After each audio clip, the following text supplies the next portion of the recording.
Why do so many people insist these dolls are alive? In quiet museums and old temples, dolls sit in silence. Not for play, but because they're considered too dangerous to be anywhere else. These are not just stories, but warnings. The air in these places feels heavy, thick with history and fear. You can almost feel the cold glass eyes of the dolls watching you. Their painted smiles seem to mock, their silence filled with unspoken terror. Owners of these dolls have reported whispers, moving objects, and a dark, unfriendly presence. What makes a simple doll so terrifying? What dark energy is trapped inside? Let's find out. Her name is Annabelle. She looks like any other Raggedy Ann doll. Red yarn hair, a smiling face. But Annabelle is no toy. In 1970, a mother bought her for her daughter Donna, a nursing student. Donna and her roommate Angie loved the doll at first. Soon, Annabelle began to move on her own, appearing in different rooms, sometimes in impossible positions. Then came the messages. Notes on parchment paper they didn't own, reading "Help us" and "Help Lou." The apartment's atmosphere turned from homey to hostile. Desperate, the girls contacted a medium, who claimed the doll was possessed by the spirit of a young girl named Annabelle Higgins. Feeling sympathy, Donna and Angie gave the spirit permission to stay. That was their mistake. The activity escalated, turning violent. Lou, their friend, was attacked, waking to find Annabelle at the foot of his bed, feeling choked, and later discovering bleeding claw marks on his chest. The doll was no longer just a threat, it was a danger. The girls realized they needed serious help. Annabelle's story was just beginning, and the evil attached to her was only growing stronger. What started as a gift had become a nightmare. The doll's presence was now impossible to ignore.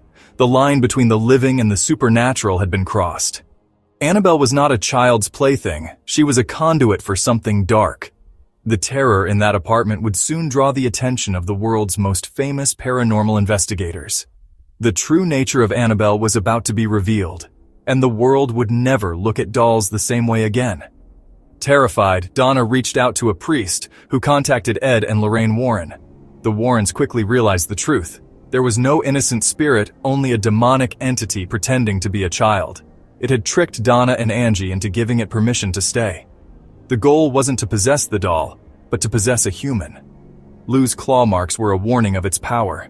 The Warrens knew the doll had to be removed immediately. Ed and Lorraine took Annabelle, but the journey home was harrowing. Car trouble, failing brakes, and a sense of being attacked. Only holy water calmed the chaos. At home, the activity continued. Annabelle would levitate and appear in different rooms. The Warrens built a special glass case, blessed by a priest, to contain the evil. Today, Annabelle sits locked in the Warren Occult Museum, a sign warning, "Positively do not open." She waits in her prison, a silent testament to real evil. Annabelle's story is far from over, and her legend continues to grow. In Key West, Florida, another doll sits behind glass, Robert. His legend is as chilling as Annabelle's. Made in the early 1900s, Robert wears a sailor suit and has black beady eyes. He was given to a boy named Robert Eugene Otto, known as Gene. Some say the doll was a gift from a servant who practiced voodoo. Gene adored Robert, taking him everywhere, even giving him a seat at the dinner table. Soon, strange things happened. Gene's parents heard him talking to someone, found overturned furniture, and heard giggling in a voice not Gene's. Gene would blame the chaos on Robert. Robert did it. Neighbors claimed to see the doll moving from window to window when the family was away. As Gene grew, so did his attachment and his fear.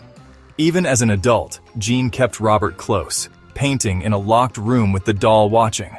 Gene's wife insisted Robert be locked in the attic, but the doll never stayed put. After Gene's death, a new family moved in. Their daughter found Robert and was soon terrified, claiming the doll moved at night and tried to attack her. Her fear lasted into adulthood. Eventually, Robert was donated to the Fort East Martello Museum, where he remains a feared exhibit. Visitors and staff alike report strange happenings around him. Robert's legend is alive, and his stare is unforgettable. But Robert is more than a story. He's a real source of fear, and there are rules you must not break. He sits in his glass case, surrounded by hundreds of letters, apologies from those who believe they've been cursed. The rule is simple. Ask Robert's permission before taking his photo. or risk bad luck. Visitors who ignore this have reported accidents, job loss, and worse. The museum staff takes these stories seriously, keeping a file of desperate letters begging Robert for forgiveness. Some even send gifts, hoping to lift the curse. Strange things happen near Robert, malfunctioning electronics, footsteps, and giggling after hours. The museum treats him like a person, greeting him daily to show respect. Whether curse or legend, the effect is real. Most visitors don't take the risk. They ask permission or simply walk away.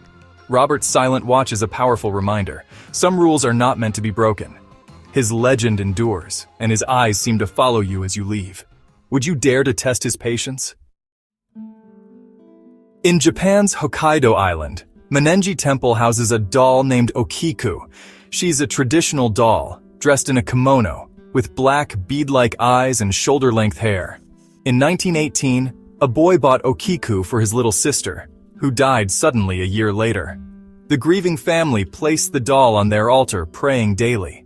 Then they noticed something strange. Okiku's hair, once short, began to grow.